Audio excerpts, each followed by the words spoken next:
Hello, welcome back. So today is the recent reads in the last video before Lent. That's why it's coming out before Tuesday because next Tuesday it's already Lent. So yeah, we gotta do the recent reads now. I also need that to really do a lot of reading to get all these books read on time for this video. So yeah, I guess the theme of this book, some of these books are like more popular than the kind of books I want to talk about on my channel, but you still get my take on them. So yeah, I don't know what else to say. Let's get into it. So the first book I read is one that I know I am very late to the party on.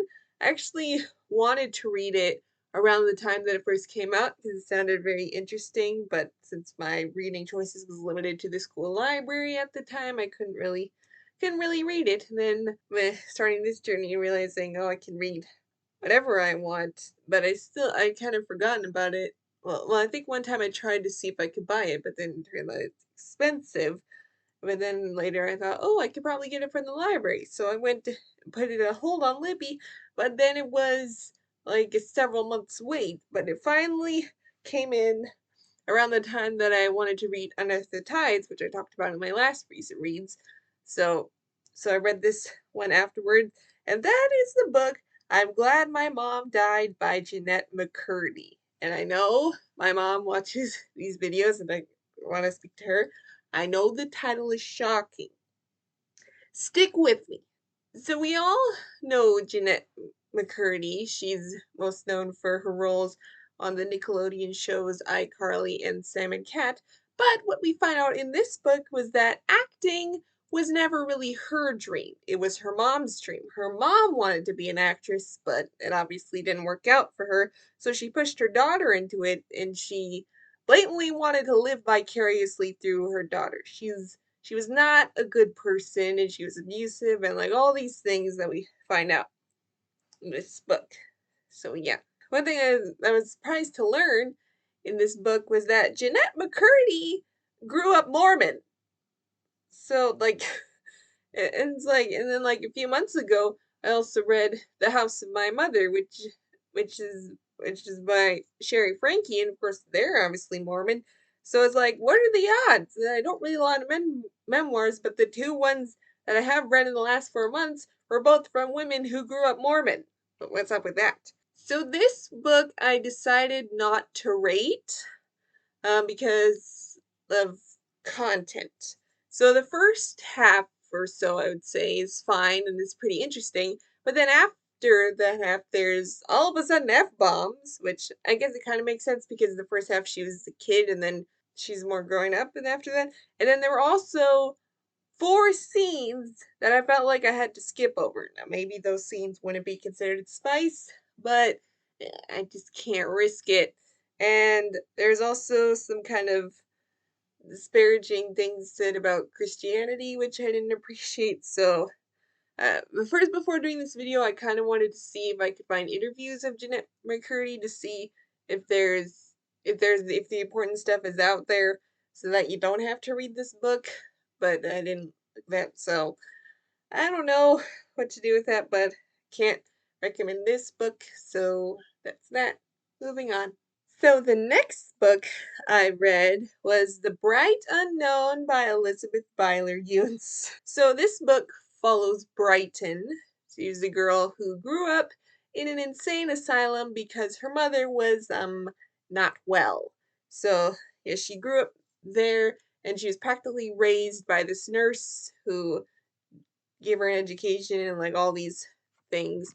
But then she overhears her nurse talking to someone and she seems like things aren't as great as it seems.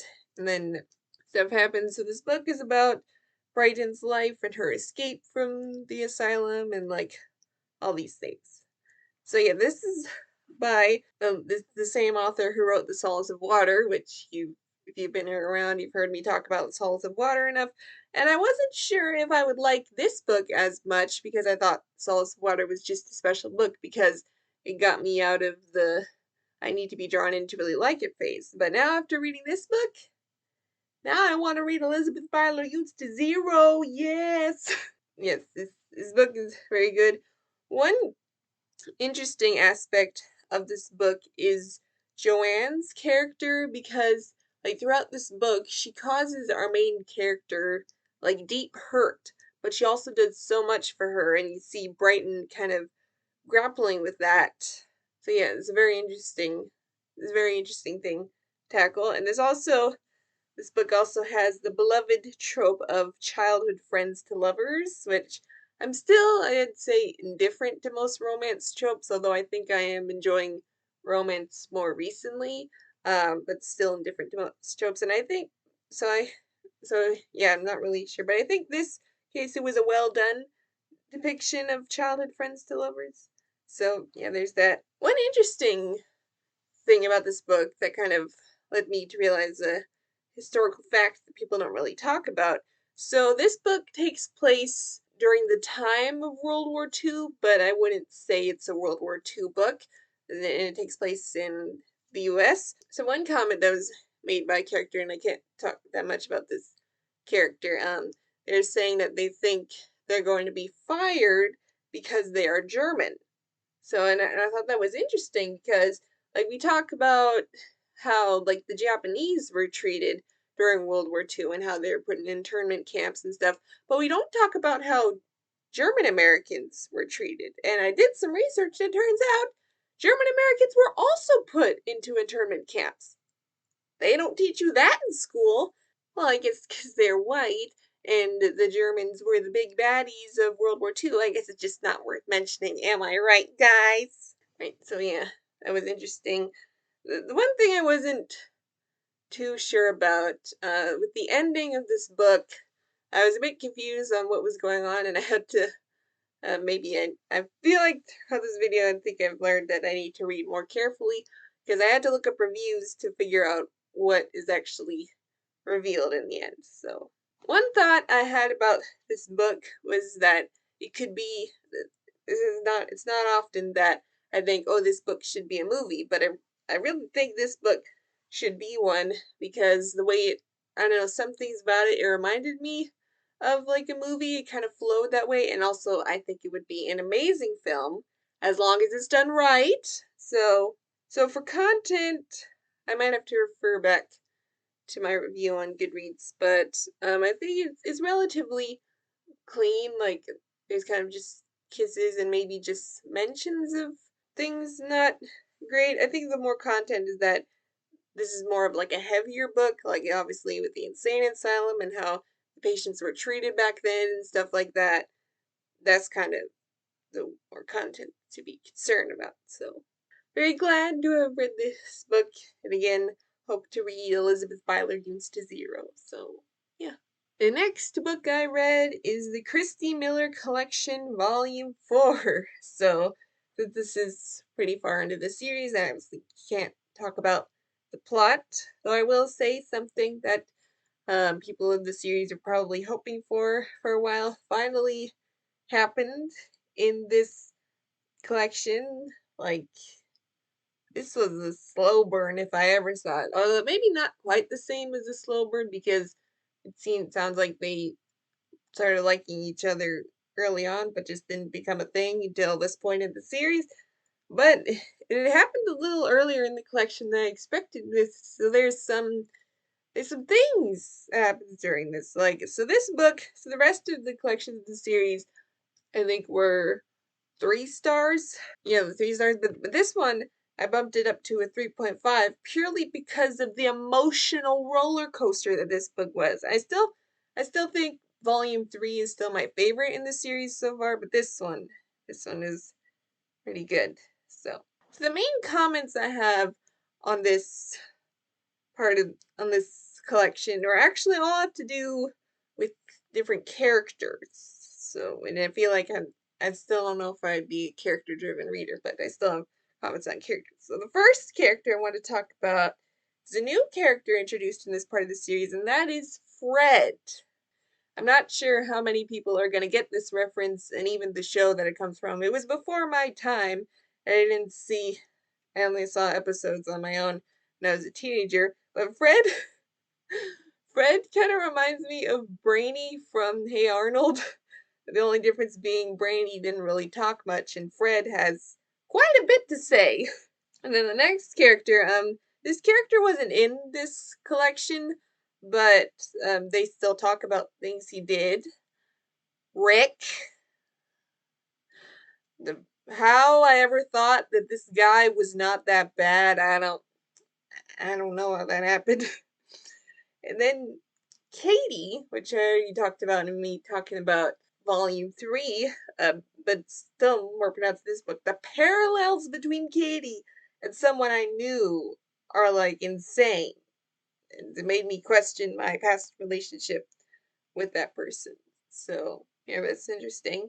And then the last character I wanted to talk about is Sierra. So I'd heard about like the Sierra Jensen other series that this author has written, but I didn't know if she would be a part of these books, but she was there in this series. So yeah, but I think still with the way this collection ended, I don't think I need to read Sierra's series to understand what happens in the college years and the married years and Katie's spin-off series, but I think I still will read the Sierra series eventually just because I like the things that we saw from her character in this. So, yeah.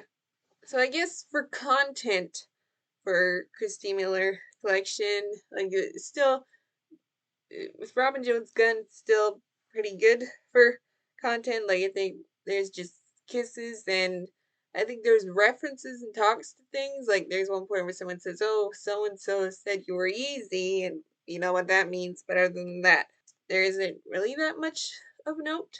So yeah. The next book I read was On the Fence by Kasie West. So I found out in trying to buy this book that this book it got a new cover. It looks like this.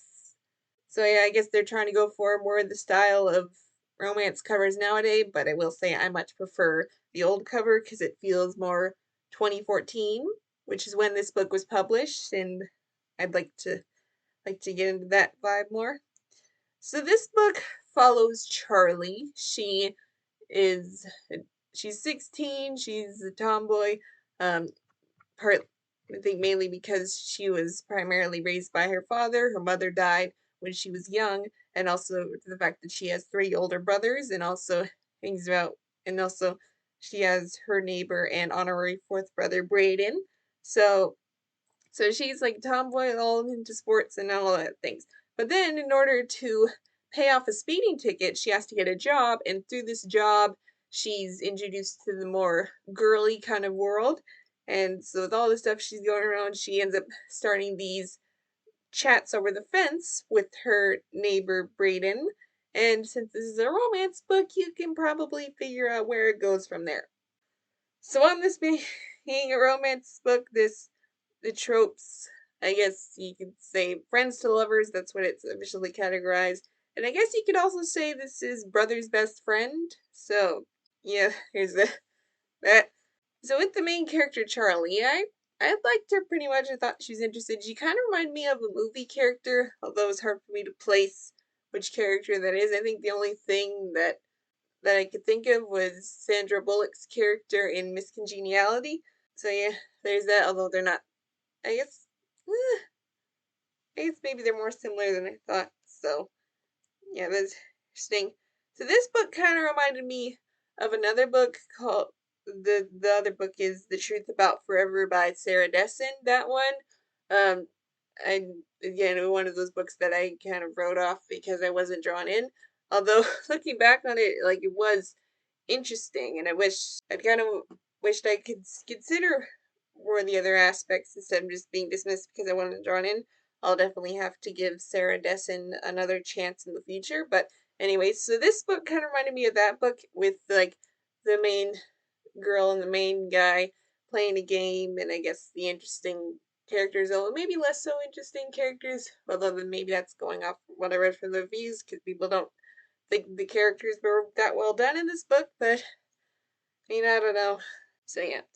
So I ended up giving this book 3.5 stars, and that is just mainly because I feel like I need to be more picky with my 4 stars. I don't want to be just giving out 4 stars that to books I just liked, but were more well written than a potato chip book.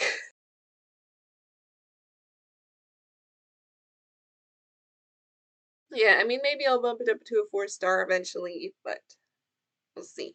So for content with this book, so to my surprise, there's pretty much no language in this book. I mean, I think that's in part because our main character isn't allowed to swear, but also no one else really swears in this book either.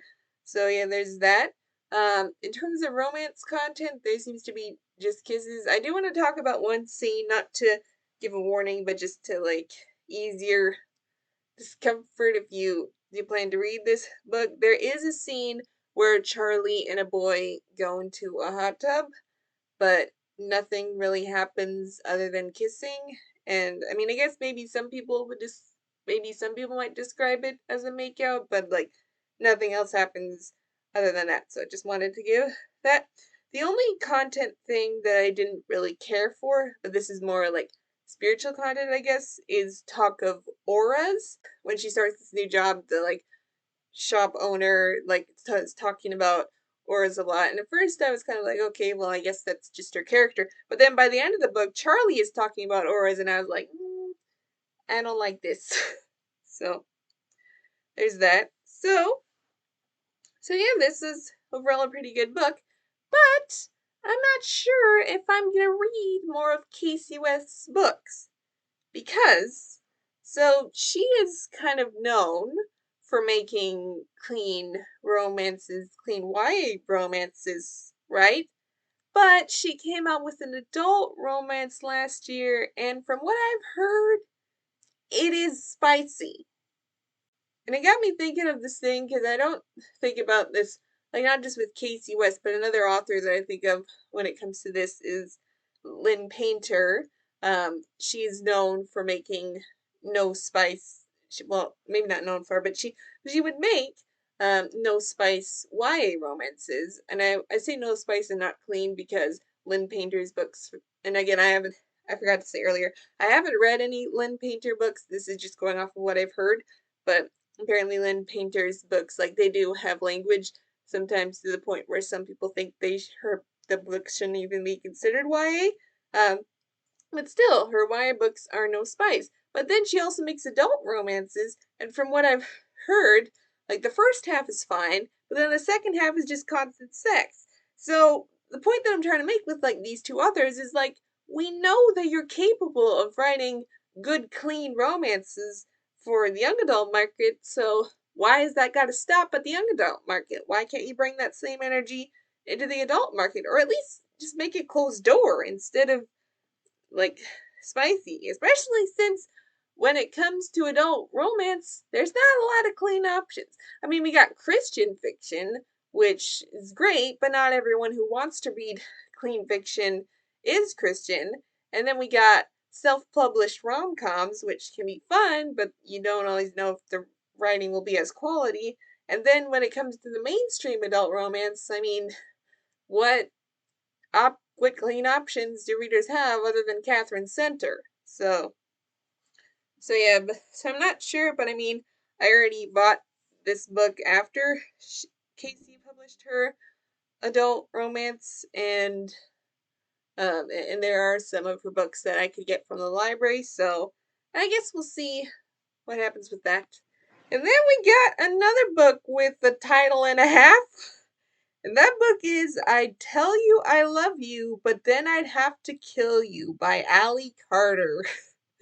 So this book is actually in my school library, and I was a little intrigued by the title, but I still didn't pick it up because I guess it was also kind of in the thriller section, and I wasn't really into that at the time, but I picked it up now.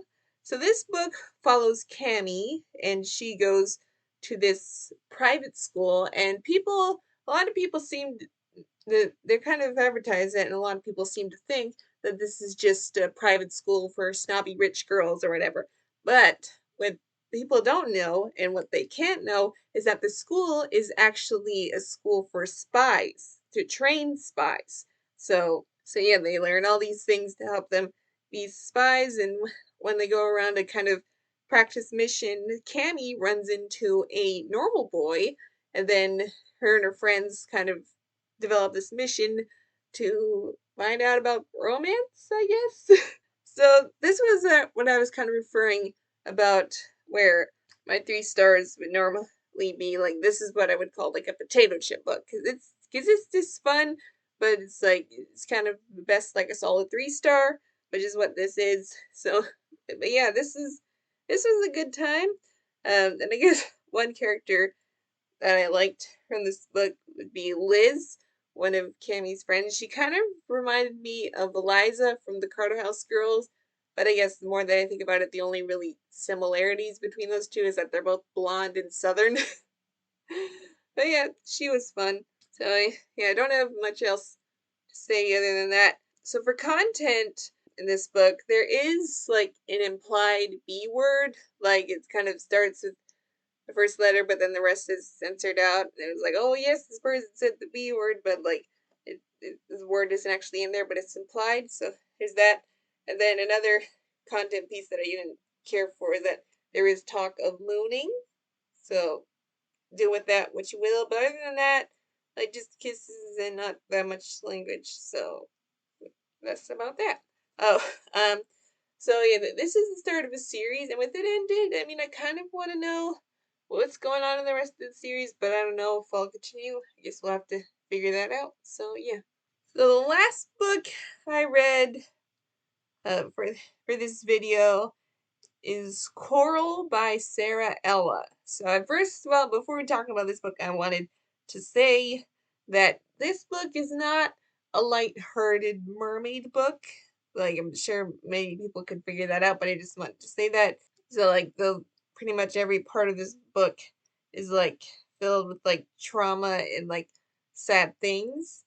So just wanted, and like there's a little author's note at the beginning of the book, and the author lists several trigger warnings, which I will talk about later.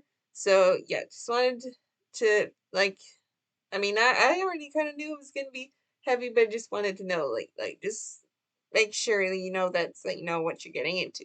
So this book follows 3 characters. So we have Coral, who's a mermaid, and this a kind of thing that said that mermaids don't have emotions, but it seems her older sister is cursed with that, and Coral thinks that she might be too, so she's got to deal with that.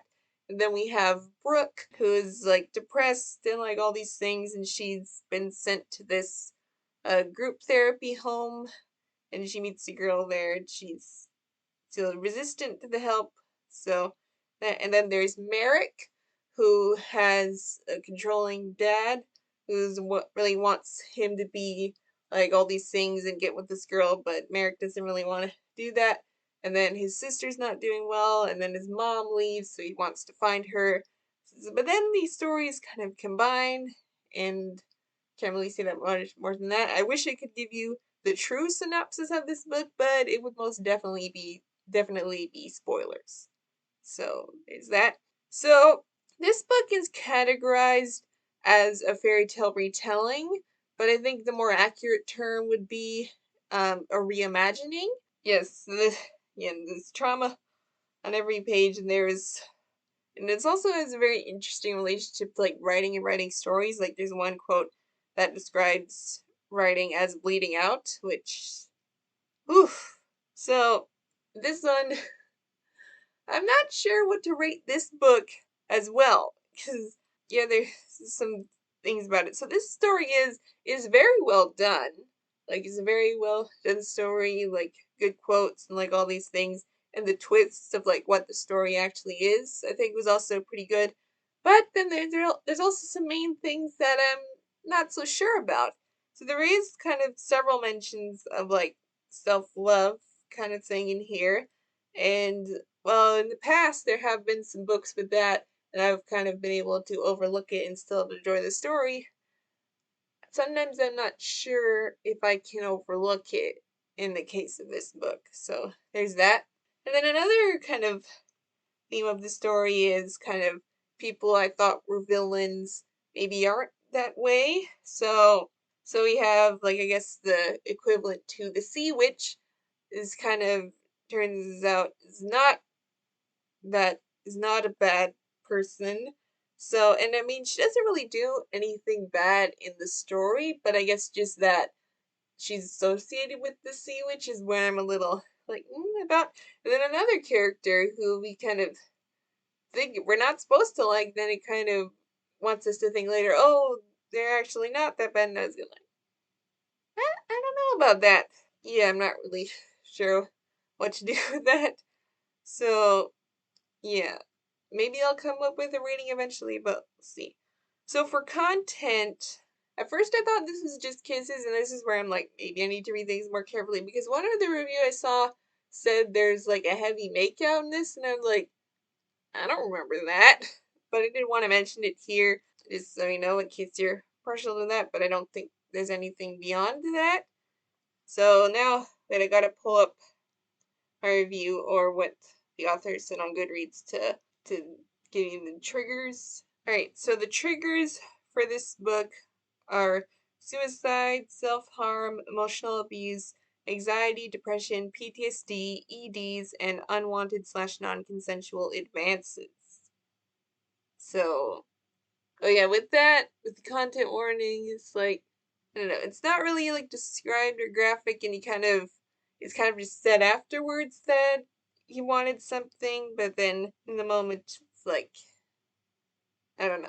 So, that's all I have to say for that last book, So that is it for this video. Interesting, I kind of started and ended with the book that I'm not reading. So, but I guess it is what it is. So, yeah, I guess it seems the one I like the most from this video would be The Bright Unknown. So, yeah. So that is all.